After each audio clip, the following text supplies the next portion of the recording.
Bye bye, bye bye. এখানে অল্প কিছু এড়িয়ে আছে, এখানে একটা মন্দিরের মতো মনে হচ্ছে, মানে কারো বাড়িতে। এখানে এই বাচ্চা দুটো, এরা এখানে ছিল, এই সামনের মোড়টার মধ্যে ওদের বাড়ি। ওখান থেকে আমাদেরকে রাস্তা দেখায় দেওয়ার পরে ওরা চলে আসলো এখানে। এই অঞ্চলগুলোনে মানে এদের সোর্স অফ ইনকাম বা মানে জীবিকা, আহ, মানে বেশ স্ট্রাগল করতে হয় এদেরকে। এই যে এটাই ওদের বাড়ি বোধহয়, এইটাই পূর্ব প্রান্তের যে গেটটা, এই গেটটাতেই তখন এসেছিলাম। এই দিক দিয়েই সেই সিদ্ধার্থ বেরিয়ে গিয়েছিল। এখন আমরাও বেরিয়ে গেলাম এইখান থেকে।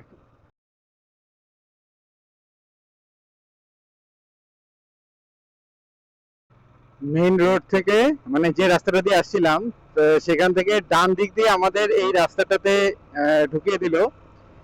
এই রাস্তাটা, এই নালাটা যে আছে, এই নালাটার পাশ দিয়ে গেছে একদম সোজা। এটা মনে হয় কোনো দুটো নদীকে বা কোনো কিছুকে সংযোগ করছে। আর এই রাস্তাটা পুরা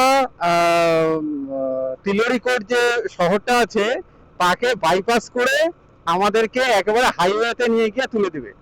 আর এই দিকটাতে একদম সবুজ, সবুজ বলতে সেই ধান ক্ষেত, সবুজ আর হলুদের হালকা মিশ্রণ।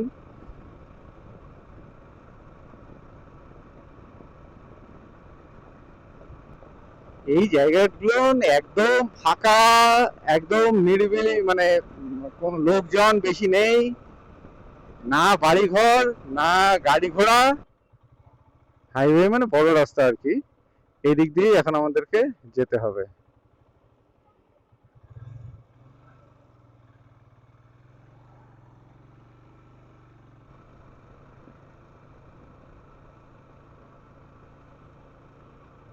এই যে এখানে মাঝে মধ্যে যে বসতিগুলো আছে বা ছোট্ট ছোট্ট বন্দরগুলো আছে, সেখানে কিন্তু রাস্তাগুলো যে ডিভাইড করে দিয়ে মানে টু ওয়ে রাস্তা করে দিছে। আর এই যে লোকালিটিটা পার হয়ে গেল, এই যে এটা আবার সিঙ্গেল রোড হয়ে গেল। এখন এদিক থেকে আমাদের বাঁ দিকে দেখতে হবে। এদিক থেকে এই যে বাঁ দিকে আমাদেরকে দেখতে হবে। আবার এই রাস্তাটা আবার ছোট রাস্তা বা চাপা রাস্তাতে চলে আসলাম আমরা একটু। এই যে আমরা কৃষ্ণনগরে চলে আসলাম। এটা এই জায়গাটার নাম এমনি তো সোনা কলোনি বা সোনা। আর অল্প কিছু কিলোমিটারের মধ্যেই আমরা বর্ডার পেয়ে যাব সম্ভবত। এই যে আমরা বর্ডার পার করলাম, ওটা নেপাল আর এই পাশটা ইন্ডিয়া। হ্যাঁ, সম্ভবত আমরা ইন্ডিয়ায় ঢুকেই গেলাম। এখানে তো কোনো চেক আপ এখনো পর্যন্ত কিছু করলো না। এই যে এখানে ইয়ে আছে, আমরা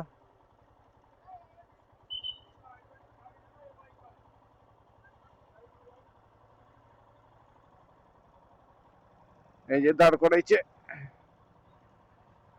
দেখি এখন কি বলে। ট্রেন যাচ্ছে, আমরা রেলওয়ে ক্রসিং এ আটকে আছি এই রোদ্রের মধ্যে। এই জ্যাকেট ট্যাকেট পরে এখানে এই যে দাঁড়ায় থাকা, দুটো ট্রেন গেল, প্রথমে একটা ইঞ্জিন গেল, তারপরে যেটা লোকাল ট্রেনটা গেল। স্টেট হাইওয়ে 75 নাম্বার রাজ্য সড়কে আমরা এসে উঠলাম। এই রাস্তা দিয়ে এখন আমাদের যেতে হবে। এখান থেকে 4-4.5 কিলোমিটার যেতে হবে। তবে বস্তি এখান থেকে 85 কিলোমিটার, এবং এই বস্তিতে আমাদের বস্তির উপর দিয়েই যাব। বস্তি এখান থেকে 85 কিলোমিটার। আর বস্তির থেকে আবার আমাদেরকে সোজা বেরিয়ে যেতে হবে। এই জায়গাটাতে এত যে ট্রাক্টর ট্রাক্টর, যেমন ট্রাক্টরের শোরুম দেখলাম, সেই রকম দেখলাম ট্রাক্টর গ্যারেজে বা ট্রাক্টর।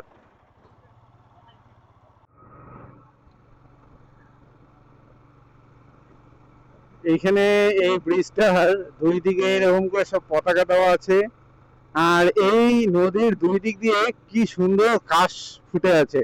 এই যে পুরোটা পুরোটা কাশ। এখানেও দেখি রাস্তার মোড়ের মধ্যে বিবেকানন্দের মূর্তি। এই যে বিবেকানন্দ, এ যে কোথায় আছে আর কোথায় নাই, আমি এমন খুব কম মানে যে কটা স্টেট ঘুরলাম বা ঘুরছি, তাতে দেখছি সবখানেই কোথাও না কোথাও অন্তত তার একটা মূর্তি চোখে পড়ছে। এবার গোটা রাজ্যেতে ছড়াই ছিটাই আছেই, মানে আমার চলার পথে একটা না একটা মূর্তি চোখে পড়ছে। আর আমরা এখানে খেয়ে নিলাম দুপুরের খাবার, একটা ছোট্ট হোটেল।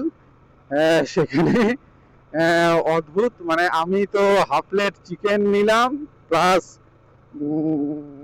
সিম্পল ভাত আর একটা সবজি।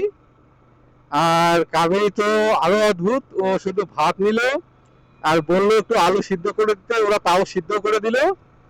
ও তেল লবণ দিয়ে সেগুলো মেখে খেয়ে নিল। তাতে আবার জল আছে একটা, তাতে আমাদের বিল হলো 180 টাকা। যাই হোক, অনেক পরে সেই খিদেতে আমাদের অবস্থা একেবারে খারাপ হয়ে গেছিল।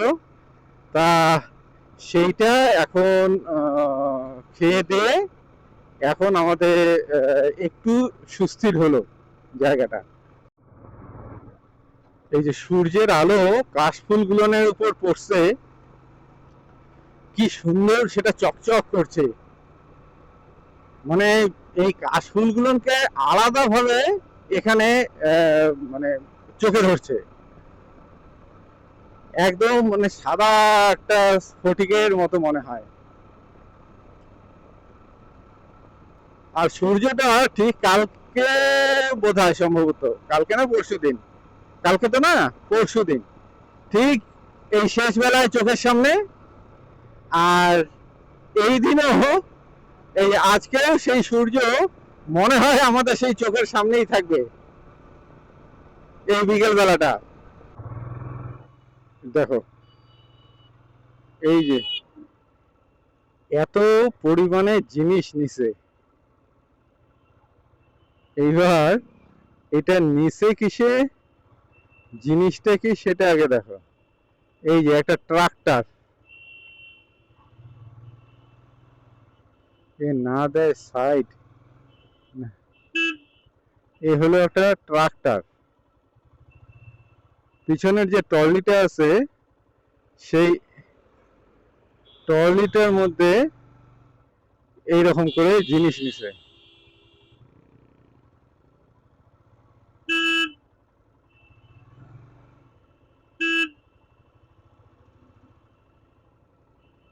এই যে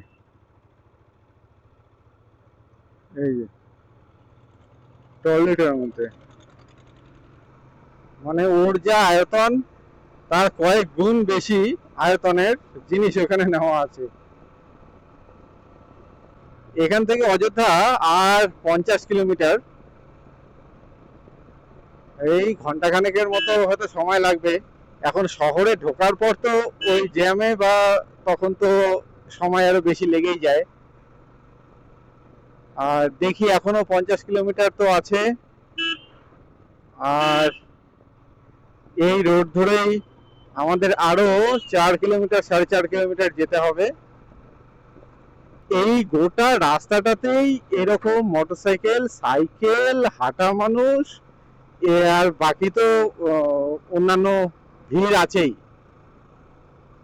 তার ফলে এই আজকের জার্নির গোটা রাস্তাতে যতটা না পরিশ্রম হয়েছে, তার সেটা এই লাস্ট 25-30 কিলোমিটার বা 40 কিলোমিটার এর মধ্যেই সেই পরিশ্রমটা হয়ে যাচ্ছে। গাড়ি স্বাভাবিকভাবে চালানোই যাচ্ছে না, মানে সব সময় ট্রাফিক ট্রাফিক,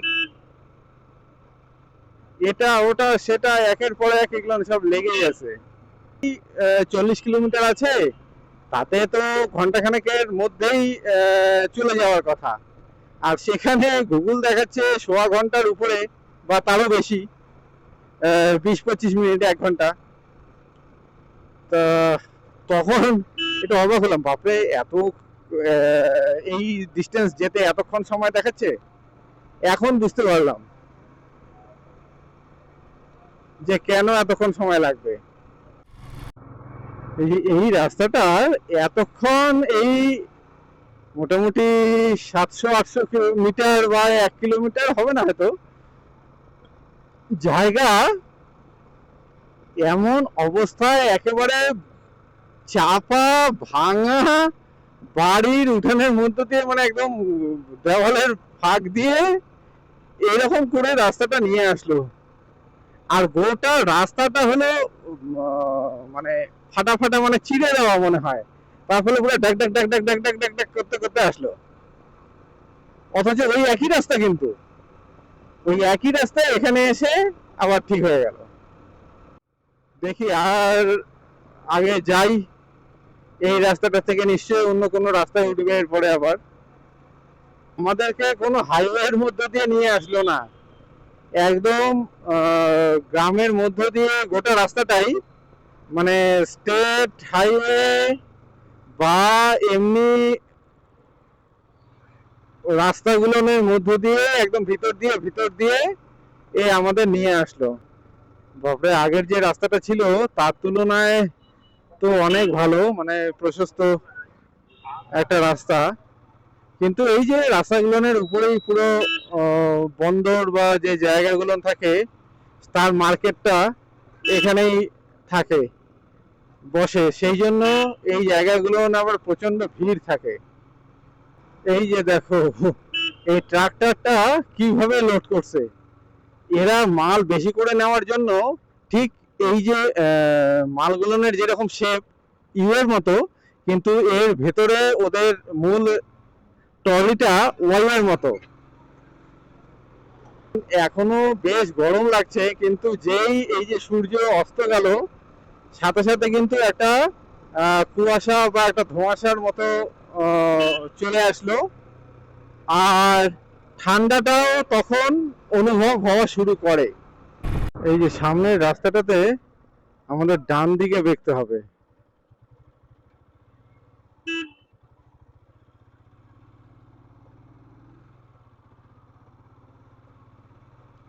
এখন এই রাস্তা ধরে প্রায় 1.5 কিলোমিটারের মতো আবার যেতে হবে। তার মানে সেই একে বেঁকে আমরা যাচ্ছি। একবার এই রাস্তা থেকে ওই রাস্তা, ওই রাস্তা থেকে ওই রাস্তা। এখন এটাই ডাইরেক্ট হাইওয়ে দিয়ে আসা যায়। হাইওয়ে দিয়ে আসলে হয়তো 10-15 বা 20 কিলোমিটার হয়তো এক্সট্রা ঘুরতে হবে। এই যে অযোধ্যার তে ঢুকতে ঢুকতেই, মানে আমরা যে ঢুকছি সেটা বোঝা যায়।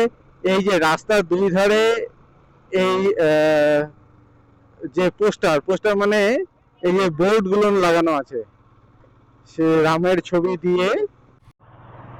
এই যে আমরা মনে হয় অযোধ্যা নগরীতে প্রবেশ করছি। এই নদীর উপরে এই যে ব্রিজ, আর সেই ব্রিজ ক্রস করে আমরা চলছি অযোধ্যার দিকে। এই যে পুরো ব্রিজটাকে সাজানো হচ্ছে, পুরো পুরো এই দিওয়ালি উপলক্ষে সম্ভবত পুরো ব্রিজটাকে সাজানো হচ্ছে। এই এইখানে সবাই ঘুরতে আসছে, এই যে ঘাট।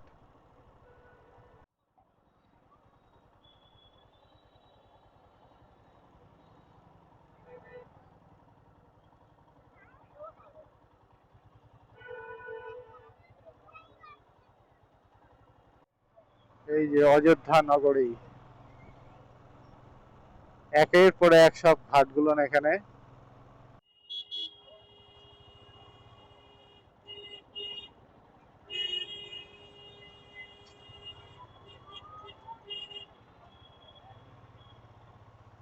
এই যে মাঝখানে বড় একটা বিনা,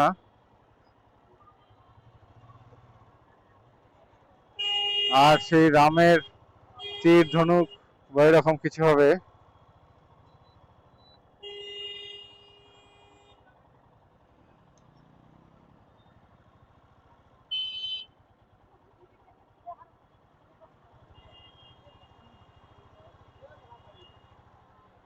এই যে সূর্যবংশীয় রাজা, সেই জন্য হয়তো যে সূর্যের এখানে চিহ্ন আছে। এখন ব্যাপারটা হলো এদিকেই কোনোখানে বা কোথায়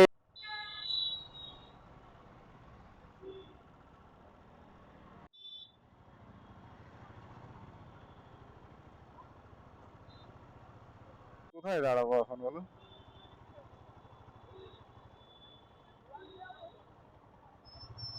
শ্রী হনুমান গড়ি, এই যে হনুমান গড়ি, এইদিকে মন্দিরটা, হনুমান গড়ি টেম্পল যেটা আছে সেটা হলো এইদিকে।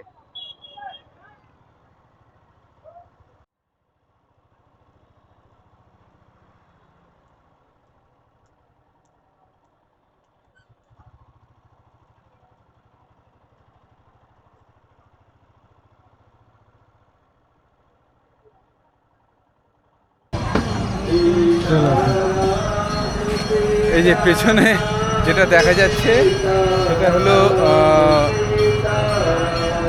এই যা সেটা হলো সরজু ঘাটের, এটা কোনো এক মন্দিরে হবে, তাতে লাইটিং।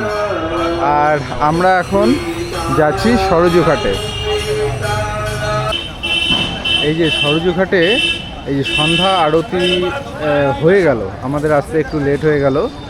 এখানে সন্ধ্যা আরতি শেষ, এখন সব কিছু পরিষ্কার টরিষ্কার করে রাখছে, এই যে বক্স টক্স বা মাইক ফাইক সব গুটিয়ে রাখছে। আর এই যে এইখানে নদীর মধ্যে কি সুন্দর করে সব প্রদীপগুলো ভেসে যাচ্ছে, যে ওই ঘাটের থেকে সব প্রদীপগুলো দিছে। এটা উপর থেকে দেখলে আরো দারুণ লাগতো। চলো ওই দিকটাতে আগাই।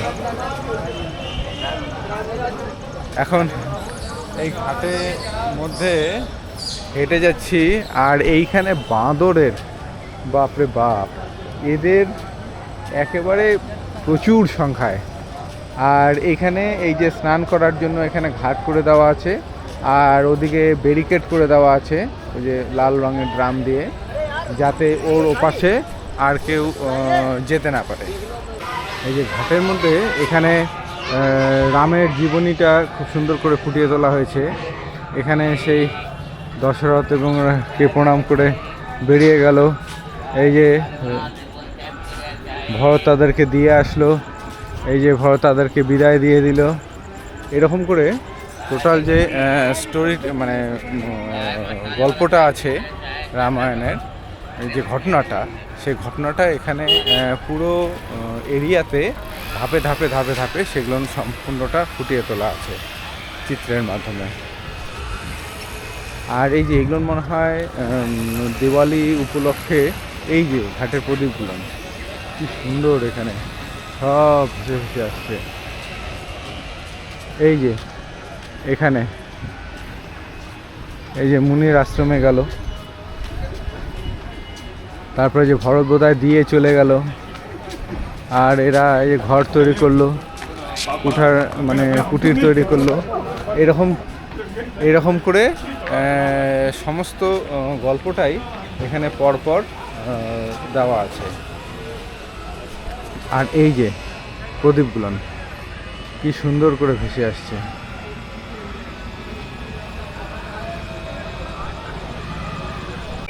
এই যে এখনো এখানে একটা বানাচ্ছে, এটা ময়ূর বানানো হচ্ছে। আর এই যে হ্যাঁ, এই যে রামের জীবনী নিয়ে এখানে সুন্দর করে এই জায়গাগুলো সমস্ত রামের মানে কি বলি জীবনী এবং রামায়ণ সম্পূর্ণটাকে এখানে বিভিন্ন ধাপে ধাপে ধাপে বিভিন্ন জায়গায় এখানে ফুটিয়ে তোলা হয়েছে। ঠিক এইভাবেই পাথর এবং মানে সবই পাথর সম্ভবত, সেগুলো দিয়ে এত সুন্দর করে প্রতিটা জিনিস এখানে ফুটিয়ে তোলা আছে। এই যে এত সুন্দর মূর্তিগুলান, যে এই ঘাটের সবগুলো সিঁড়িতে এরকম করে লাইট দিয়ে দিছে, তার ফলে দূরের থেকে দেখতে কি দারুণ লাগে এই ঘাটগুলোতে। এই যে দূরের থেকে দেখতে কি সুন্দর লাগে। প্রত্যেকটা সিঁড়ি, প্রত্যেকটা ধাপ সুন্দর করে লাইট দিয়ে দেওয়া আছে।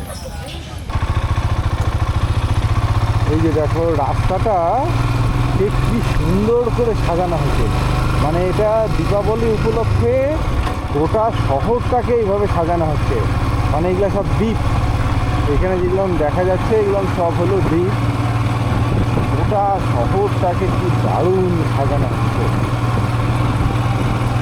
সত্যি যদি দীপাবলির সময় এখানে থাকতে পারতাম তাহলে খুব ভালো হতো।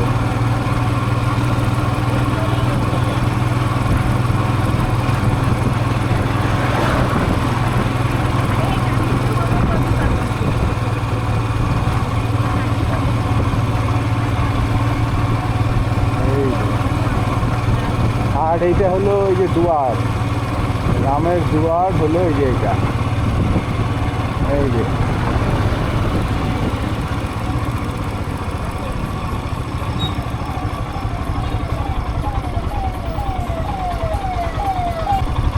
যে এটা হলো অযোধ্যা নগরীর প্রবেশ দুয়ার।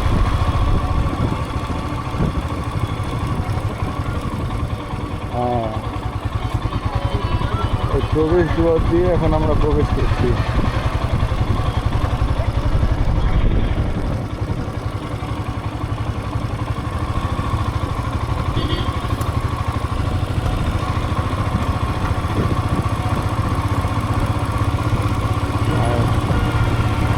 তারপর হলো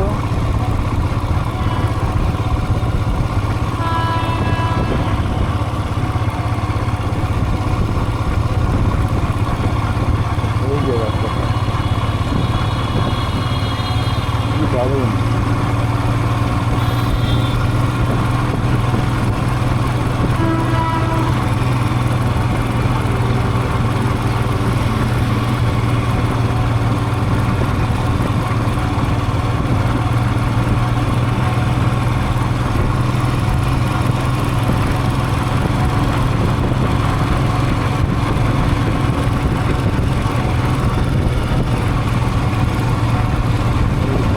লাগাচ্ছে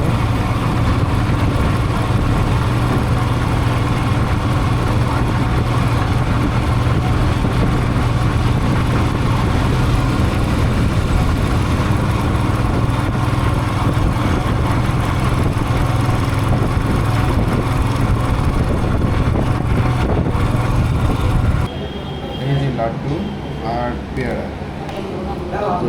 এই লাড্ডু এখানে খুবই বিখ্যাত। এই লাড্ডু একটা এখন খেয়ে দেখতে হবে।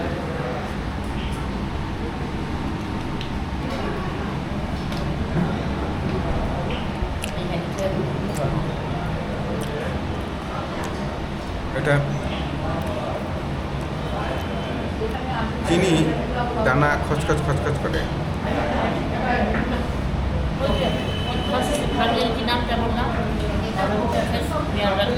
এটা ওই যে শনপাপড়ি না, মানে এটা শনপাপড়ি লাড্ডু বলা যায়। একদম টেস্ট হলো শনপাপড়ি। চিনিটা একটু দানা দানা হয়ে আছে, মানে মনে হচ্ছে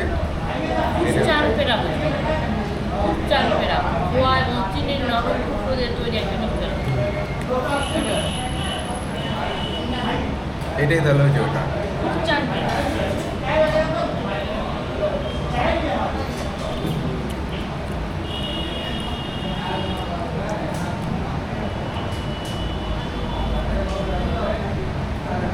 এমনি টেস্ট ভালো আছে, তবে একটার বেশি, মানে দুই একটার বেশি খাওয়া যাবে না।